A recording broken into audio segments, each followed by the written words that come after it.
Welcome to Butcher Magazine International. This time we're coming from Wanaka in New Zealand. My son Gavin's friend gave us a haunch of venison as a present. So I'm going to butcher it here and show you the different cuts, and then we'll probably cook it for dinner later this evening. So first of all, I'm going to find the joint here in the, going to separate the shank. I need to find it. That's it, there. So I'm going to cut along there, tight to the bone, and then on the other side, tight to the bone. And I'm going to cut the sinew off here. I'm going to go underneath and come around, and then follow it along by the bone. And lift it up a little bit so I can see what I'm doing.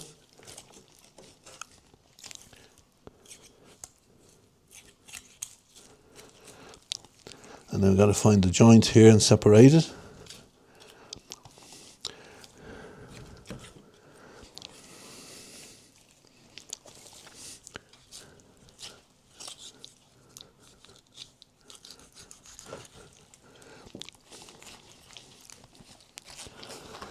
So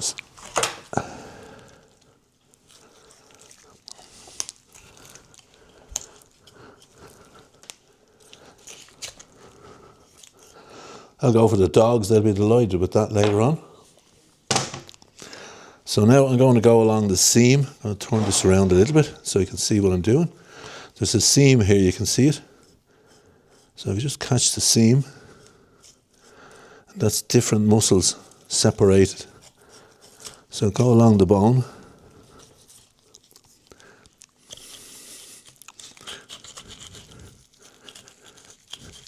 Clean it on both sides. I'm going to turn it around a little bit again so you can see what's going on. I can see it. You need to see it too. So again, tight to the bone. You're using, in a lot of cases, just the tip of the knife, which is the important bit. You don't want to be digging big holes in it.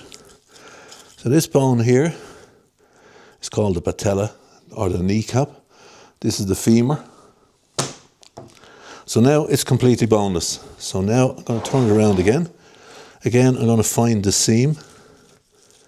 And when you're doing this, all you're using is just basically the tip of the knife. You're not actually cutting the meat. You're just following the seam, so separating the different muscles. Now this bit down the end here, this is what we call the shin. So this will be for stew, for casserole.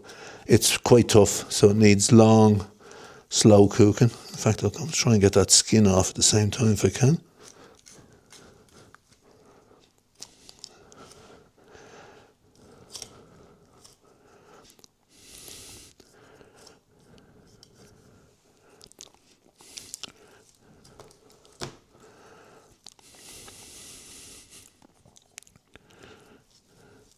By the way, I'm doing this and I'm telling people not to do it. Don't bring the knife towards yourself. Always push the knife away. But in certain circumstances, you have to make allowances.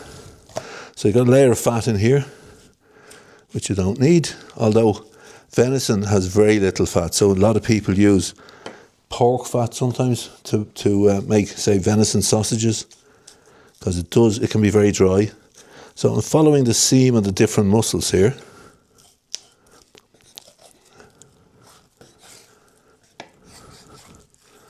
That one's called the top side, so that one's called the eye. Not the eye fillet, by the way. Eye fillet's completely different. This one's called the silver side, and this one's called the knuckle. So I'm going to take the knuckle out.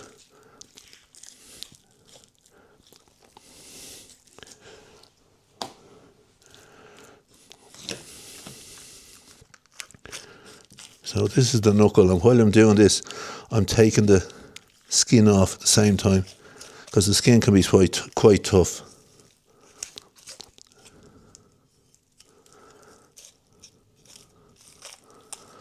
So that's the knuckle, that's the whole knuckle, very tender, very nice muscle. So this is the skin I want to get rid of. that's kind of inedible, so you don't need it. And then I'm going to separate the sirloin from the silver side. So this is called the silver side. So you can't see it, but I'm going to separate it for you so you can actually see what the silver is all about. It's a connective tissue between different muscles, and it's silvery. So they call this joint in beef and in lamb and in venison the silver side. So there's your silver skin. That's where it gets its name from. So you need to take that off. That's practically inedible. So you just try to get under that as tight as possible. You try to take it off without leaving loads of meat on it. And then there's another one over this side as well.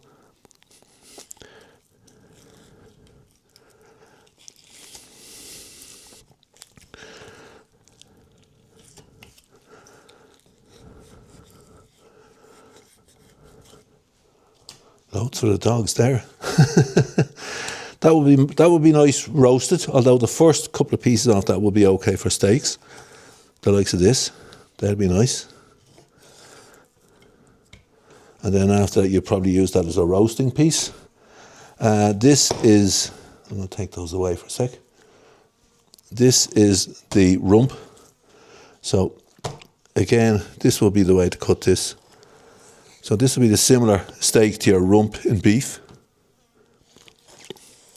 This will be tender. This is my favourite cut in beef and in venison. That's about as far as you can go. We'll use this for diced, so you can make a pie or a casserole. And I'll just move those.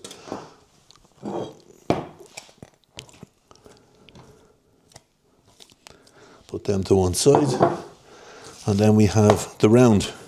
I'm going to square this off. It's a bit lopsided, so I'm going to square it off.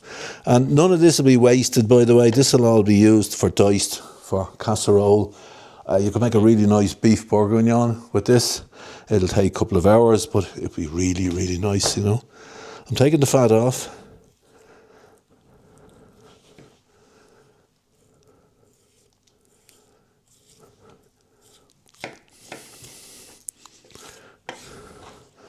So I'm going to cut this into steaks. So I'll swing it round, change knives. This is a Sakuto knife, very fancy. Supposedly has special steel, but in fact it's not. It's more of a copy, but it's a good knife. My personal favourite is Victorinox. I've been using them for 40 odd years. So there's a round steak.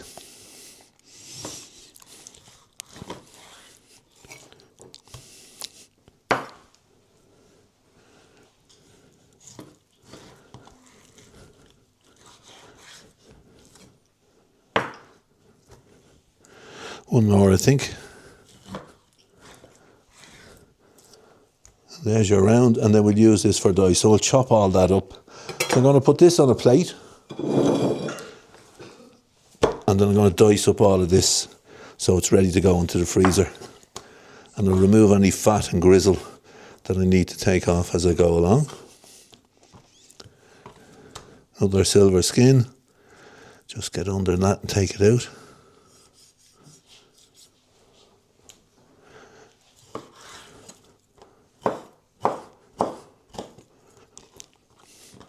Again, gristle, you don't want it. It's inedible and it's disgusting in a casserole, so you get all that off. Now, that people say I'm too fussy, and yes, I am, but I can't stand gristle in a casserole or in a stew.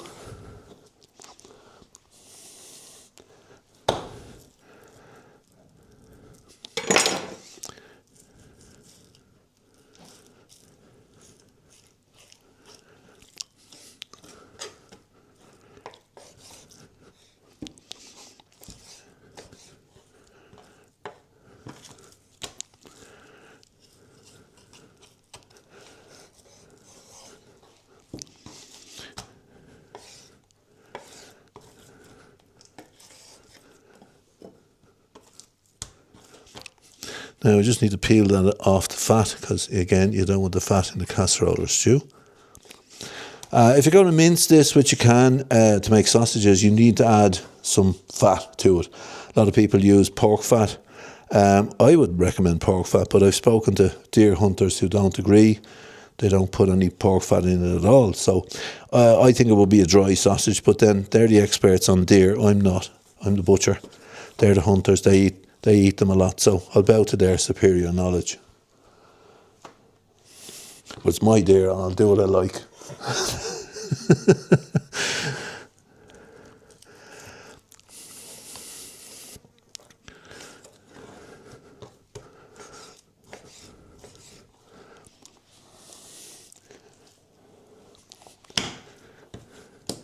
And we need to get the skin off. Just get your knife just underneath the skin and push slightly upwards, and then catch it when you get a little bit room to grip it, and bring it along like this, as tight as possible. Now, there's a bit of meat there which I've left on, so I'll peel that off. You don't want to waste anything.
That's really it. So I'll do the stuff, the shin later on. Just going to do it exactly the same as this, although it will be more grisly. There's a lot more connective tissue.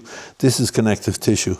There's a lot more of that in the shin than there is in what you have here. This is just pure meat. So this one I think would make a nice roast. I'm just going to square it off, and then you just roast it and then slice it this way when you're done. So that's done. Add that to the pile.